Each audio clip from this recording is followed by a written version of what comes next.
अस्सलाम वालेकुम, this is Masood from Kazi tech solution. एक और नई वीडियो के साथ फिर हमारे different client, different group members और जो हमारे यहाँ रेगुलर प्रैक्टिस है इंस्टॉलमेंट पे ली हुए एसेट्स की, कि उसकी ट्रीटमेंट आईरिस में किस तरीके से होगी। डिफरेंट लोग डिफरेंट तरीके से करते हैं, तो दो बड़े कॉमन तरीके हैं इसको पोस्ट करने के, लेकिन जो सही है हम उसको भी बताएंगे और जो दो एग्जिस्ट कर रहे हैं उनको भी बताएंगे कि वो किस तरीके से वर्किंग करने हैं। हम एक जनरली व्हीकल को ले लेते हैं जिसका रजिस्ट्रेशन नंबर हम खुद एज्यूम करके डाल देते हैं कि इसका रजिस्ट्रेशन नंबर 456 हमने लिख दिया। नीचे लाते हैं कंटेंट में, तो हमें वाज़ेह तौर पर बताता है कि प्राइवेट है, ये कमर्शियल है, मेक कौन सा है, मॉडल कौन सा है, इंजन कौन सा है। तो हम इस पर भी एजम्पशन खुद ही असाइन कर लेते हैं कि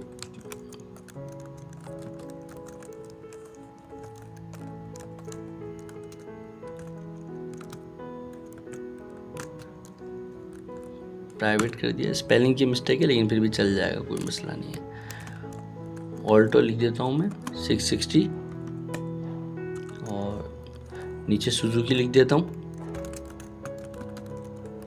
तो ये इसकी इन्फॉर्मेशन आपने इसके अंदर डाल दी कि क्या है, लेकिन अब इसके अंदर ये डालना उस सूरत में होता है कि जब आपने कैश पे ली हुई हों चीज़ें।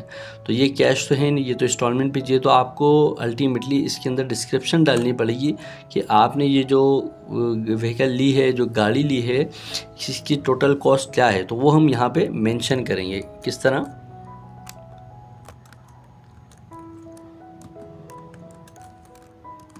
टोटल कॉस्ट रुपीस, मैं एज्यूम कर लेता हूँ 30 लाख की।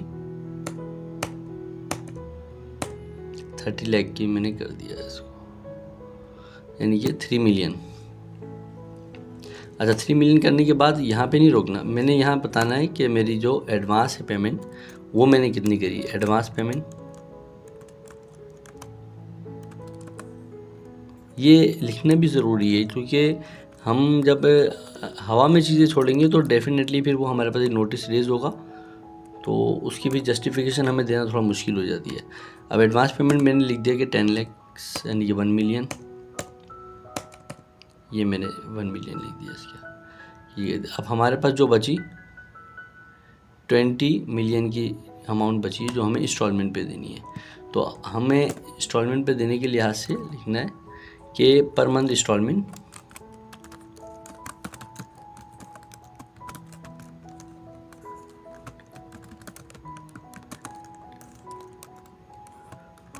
रुपीस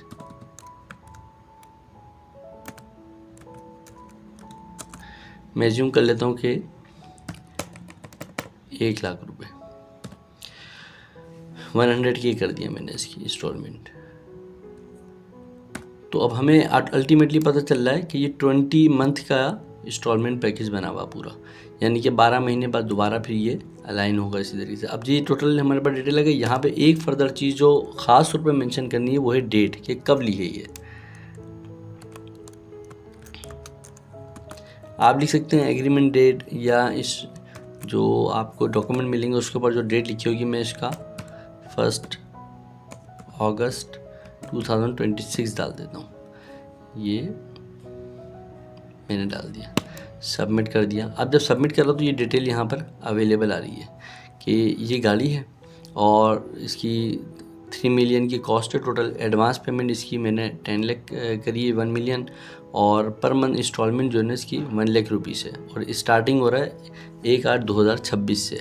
अब यहाँ पे जो कॉस्ट आएगी ना, बहुत से लोग क्या करेंगे, यहाँ पर जो लिखते हैं वो वही कॉस्ट लिखेंगे जो उन्होंने पे कर दी है, यानी कि 10 लाख 1 मिलियन ये लिख दी और ये लिख दिया। अब जब नेक्स्ट ईयर आएगा, नेक्स्ट ईयर में लाजमी से इधर जो वो अमाउंट है वो ये चेंज कर देंगे।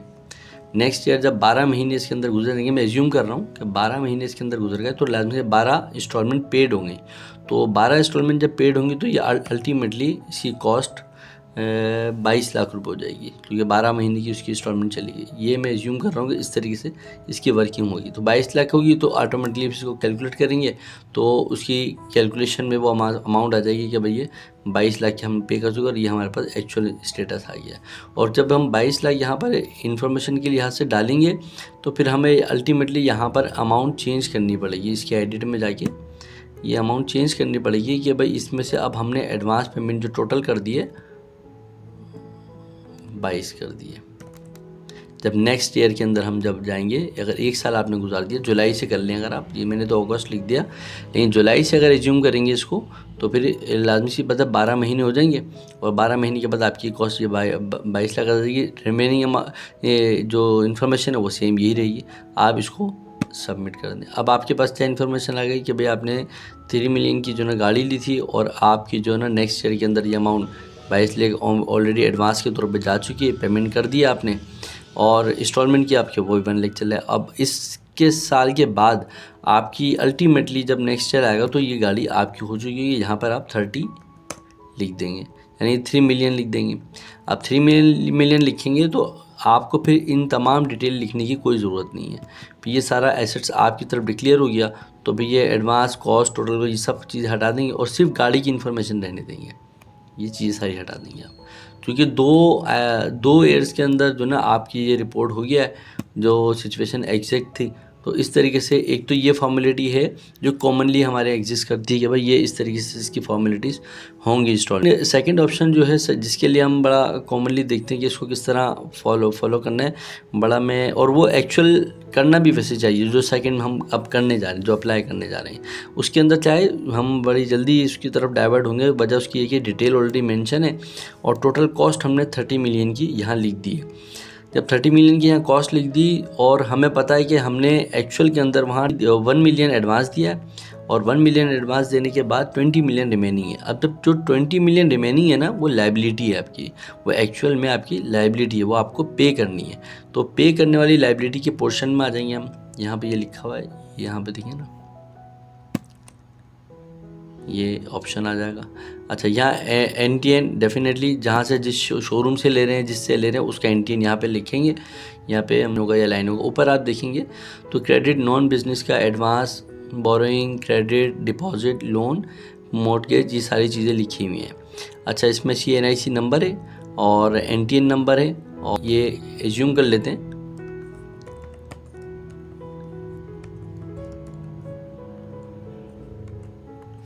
NIC नंबर,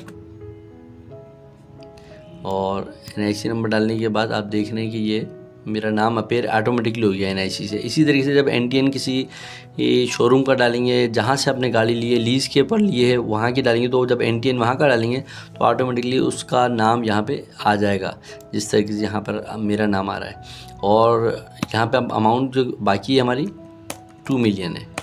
जब 2 मिलियन अमाउंट बाकी है, क्योंकि ऊपर 30 मिलियन लिखा हुआ है, आपने जो एक्चुअल एसेट्स आपके पास है आपने वो अमाउंट लिख दिया वहाँ पर, क्योंकि 3 मिलियन का आपके पास वो एसेट्स अवेलेबल है इसलिए आपने लिख दिया।